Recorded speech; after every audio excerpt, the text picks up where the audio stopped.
Welcome back to another episode of the Chandler Mabe Show. I want to thank you all for tuning in and for watching our show. I apologize for the delay. I'm in college. This is a very organic setup. We're literally filming in the dorm room right now. So it's me and some of my friends from college, and we're producing this show in honor of Charlie Kirk, and truly out of love for this country. We love this country, and we have a great desire to see it succeed, to see it prosper, and to see our countrymen prosper. We're not just individualists. We don't just care about myself, or we're not selfish. And a big part of politics today, it's liberals will say, well, why do you concern yourself with what somebody else does? Why do you concern yourself with that matter? It's because of we are the political animal. We need each other. We need community. We need each other to thrive, for all of us to thrive. And so you can't have your brother destroying himself and not think that has consequences for the entire political unit, because we're a political unit. We're a community. And, we need people to thrive. We need people to flourish. And we don't just live alone. No man is an island. Nobody lives to himself. Everybody needs each other. There's the video that a lot of people show for economic purposes, but socially it's applicable as well. Nobody can build even a pencil. No one person can build one thing. You need churches, you need schools, you need hospitals, you need basic institutions of society, and no one person establishes those things. It takes a community.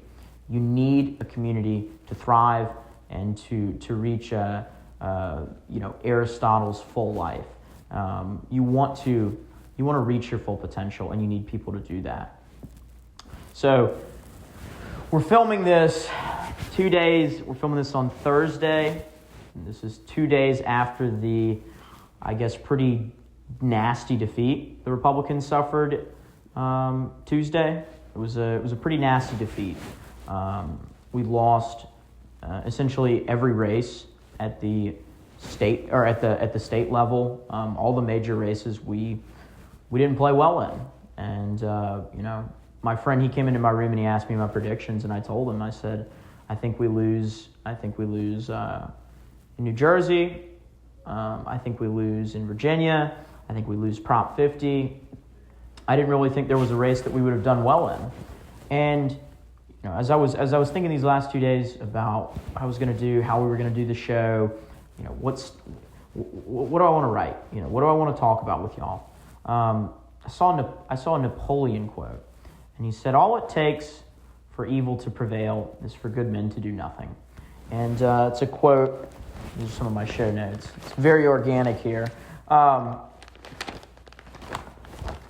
was a Napoleon quote. And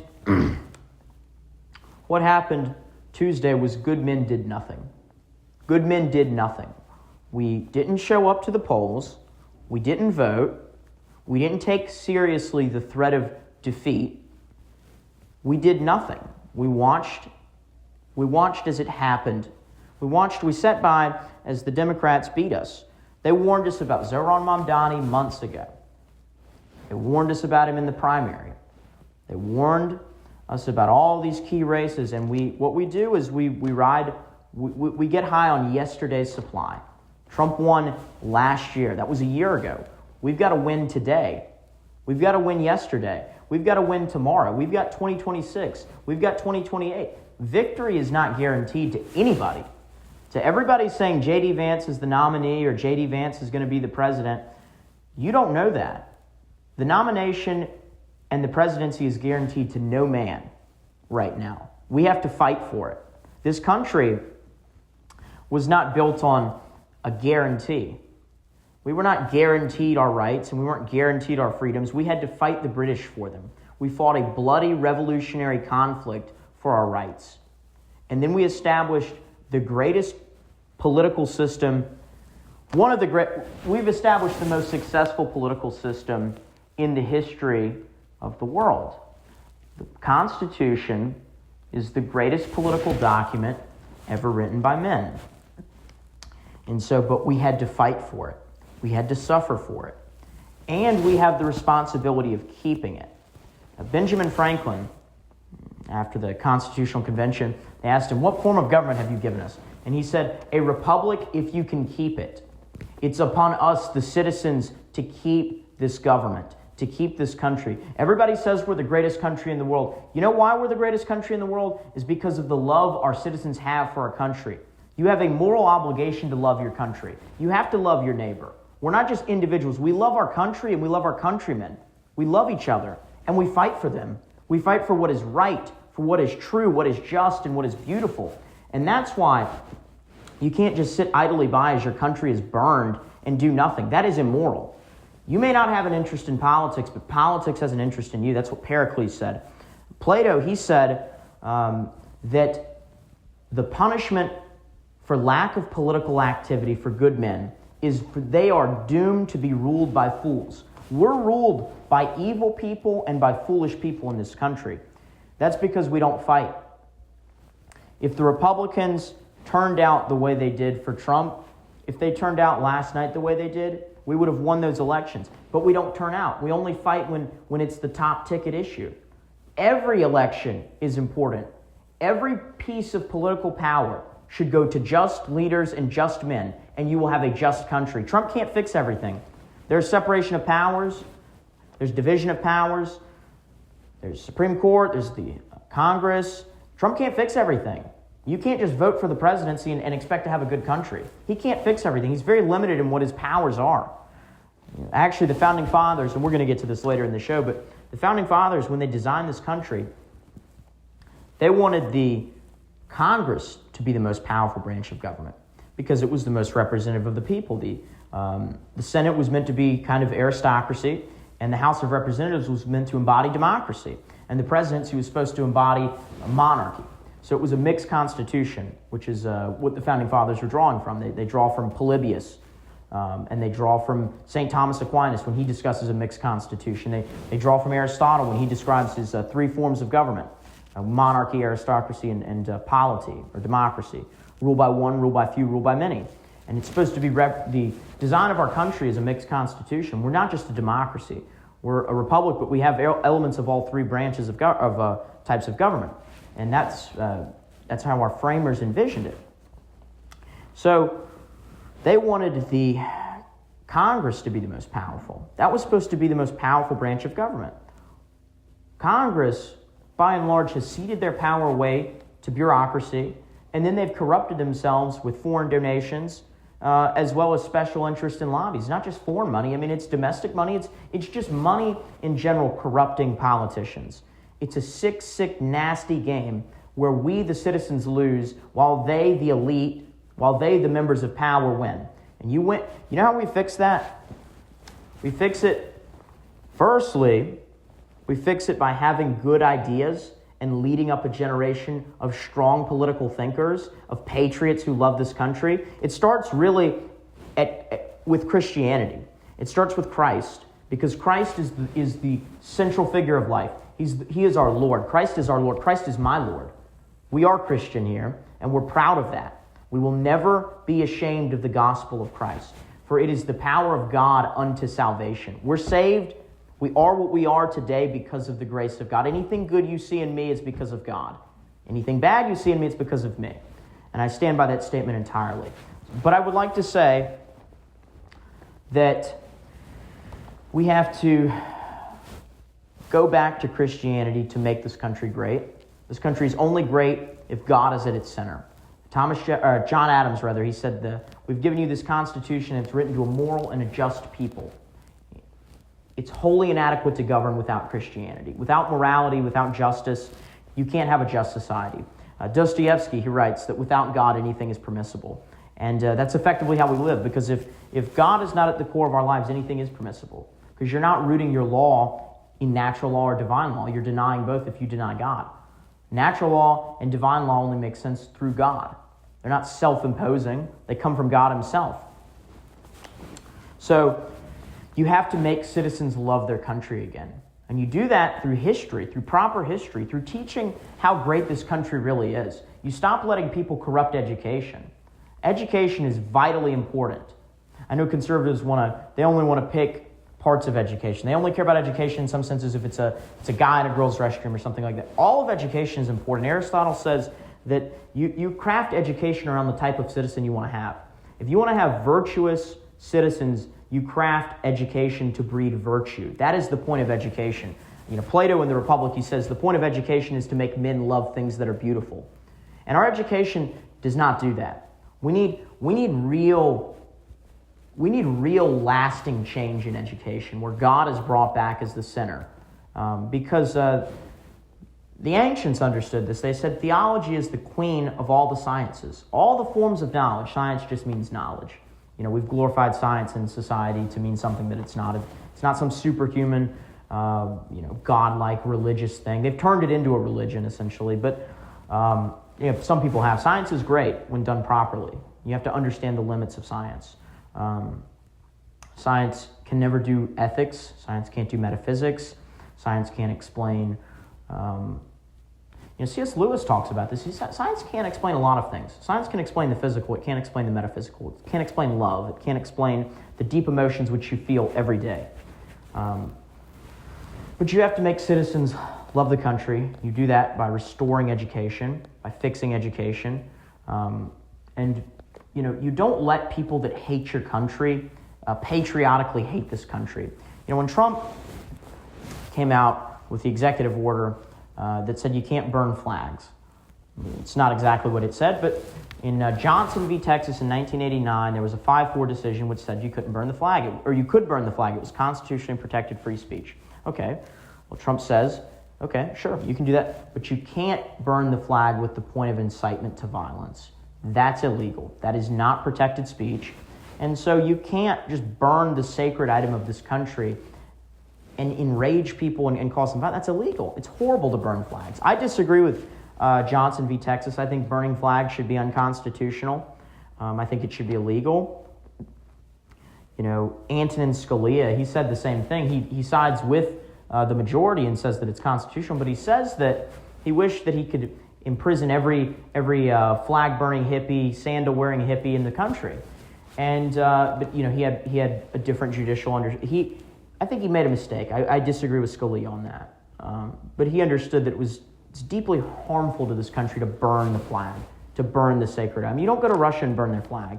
You don't go to Saudi Arabia and burn their flag. You don't go to China and burn their flag. They have a deeper love for their country. Countries that love themselves are countries that thrive and survive.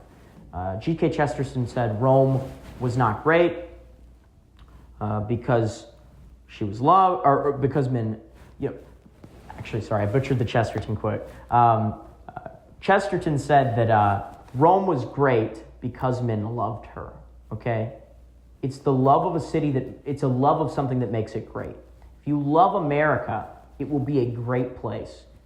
And if you love America, fight for America. Fight for this country. Do not give up and fall into complicit latency and self-destruction. Don't blackpill yourself. Fight. Fight. Fight. That was the call of Trump when he got shot in the ear. He's fought for this country. We have to fight. We have to honor our parents. We have to honor our countrymen. We have to honor the people that have fought and died for this country. And we have a right to this country. This is our country. This is our country. People that come here that are not native born, their parents didn't grow up here, immigrants, mass immigration. These people have no right to our country. This is our homeland. And they come here and they have no respect for our customs and no respect for our laws, no respect for our language, no respect for our citizens. Go home. That is not... So you don't have a right to come here and destroy the place that I love. America has went wrong by thinking it can save people that hate it. And we can't do that. Our job is to love our citizens. Our leaders' duty is to the citizens of the country by which they serve, not to the stranger and not to the foreigner and not to the Middle Easterner, not to the Palestinian, not to the Israeli, not to the Chinese, not to the Russian. It's to the American. The duty of the government is to the American citizen. I don't know why that's controversial. I don't know why that has to be stated. It is so transparent. The American people put you in positions of power. The American people are the people you are responsible for and to. So Do your job. To every elected official in this country, do your just job before God. And do your just job before the citizens by which you represent. Local elections are important. I'm fired up. I'm fired up because I'm sick and tired of seeing elected officials. They think that it's not all elected officials, there are good ones, but many people in Congress, they view themselves as kings, they view themselves as gods, they view themselves as demagogues, as more important than the citizen. They care about themselves, they're selfish, they're given to self-interest, they're disgusting. They're disgusting. It's disgusting to see people that you elect not represent you properly. It sickens me, and it should sicken every American in this country. We should be deeply enraged. So local elections are very important. State elections are very important. Everybody has this understanding of politics as from a top down, the executive, it's the president, and then governor, and then this. No, politics should really be done in a lot of ways at the local level, and then at the state level, and then at the national level. I don't want a robust federal government. I'd rather have a robust state government. I'm a 10th Amendment states' rights type of guy. That's the conservatism that I believe in. And it really, even at a local level than that, I want local politics to dominate, and then let the states rule and have state rules, and then have federal government stick to enumerated powers as declared in the Constitution. I don't need the federal government doing everything for me. I think the states are fully sufficient, the state legislatures are fully sufficient to do their own jobs. But you have on the ballot, you have two options. You have choices. Beyond that, you have primaries, which nobody pays attention to. You should pay attention to your primary, and you should have closed primaries. If you're a Republican, you should vote in Republican primaries. If you're a Democrat, you should vote in Democrat primaries. You shouldn't mix parties. You shouldn't have open primaries. That's disgusting, that's self-destructive, and that's only breeds chaotic election results. It's unbeneficial for either party. It's destructive to all, and it's chaotic, and it should be done away with. You should have closed primaries for everybody. Beyond just who's on the ballot, you have to think about who you're inspiring that's going to run. Who are the leaders of the future? Where's the generation of leaders that are going to fight for this country? There was Charlie Kirk's. There's me. I'm fighting every day. I will die for this country. I will not be moved. I will not be intimidated. I will not back down. I will not complicitly fold. I am standing here, and I will not be moved. If anything happens, it is only by the grace of God, and it's only by God's providence and will. So if I'm here, as long as I'm here, I will fight for this country, the country which I deeply love. But you have to think about, intellectual movements within the conservative party. You have to think about who is dominating the sphere of thought, who is inspiring these future leaders. Where are the rest of the fighters at? We call everybody to keep fighting with us. Everybody that loved Charlie Kirk, keep fighting, keep supporting, stand with us, support us. We're not moving, we're not backing down. When you get behind it, when you have a leader, you get behind the leader and you support him. You fight with him. Napoleon was such a great leader because he fought with his men in the trenches. He would go to the battlefield directly and fight with them. He didn't rest far away in some castle in France. He didn't just retreat to Versailles. No, he went to the war with them. And we're going to the war.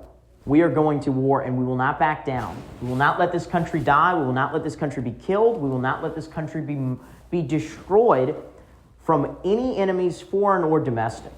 Everybody wants to talk about the foreign enemy. There's quite the great deal of domestic enemies within this country too. And what is a domestic enemy? A domestic enemy is simply somebody that seeks to undermine the Constitution and hates it. It's people that hate America, that seek to undermine the fundamental principles which make this country great. In some ways, it's the judges, it's the liberal Democrat judges that continue to strike down the things that Trump does that are totally constitutional and totally legal. You can't issue nationwide injunctions and expect Trump to obey those. Those are ridiculous. The people like that, they just hate the country. They don't want to see the country do well. But you have to, I was off on a tangent, but what you have to have is, you've got to have, you have to have people that are going to continue to rise up and fight and run for elections. You think when you go to the ballot, you have two names, you have two choices. That's not the American dream. The American dream is far more than that. The American dream is anybody, American dream is many things, but the American dream is you or me or any citizen in this country that meets the constitutional criteria being able to run for an elected office, fighting and campaigning for it, and being able to win. Okay? We're not just limited to two choices. Anybody can run. People that love this country, that are educated, that are wise, that are God-fearing and prudent, they should be involved in politics. They should. There's too many people that say, I'm not political. Well, you should be. You should be. Do you love this country? You enjoy the blessings of liberty each and every day from this country. So why don't you fight for your country? John Kennedy, he said, ask not what your country can do for you, but what you can do for your country.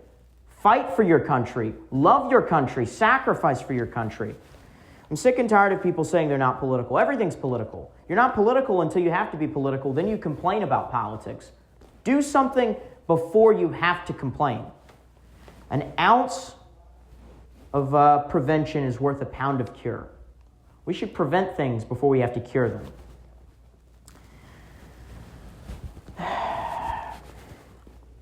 Legislators have to work for us. And I touched on that earlier, but members of Congress work for me. They work for the citizens of their district. Those people are the people that work for us. Okay? I'm sick and tired of the same old nasty, brutish, vile, just really evil people that represent this country. You have Nancy Pelosi serving 45 years. Evil. She gets rich off her position. Just evil. You have people on the Republican side that do the exact same thing. I mean, you have people like Mitch McConnell. You have Lindsey Graham. You have people that have been there for 30 and 40 years and have done no good in this country. They've done what is their key political accomplishment?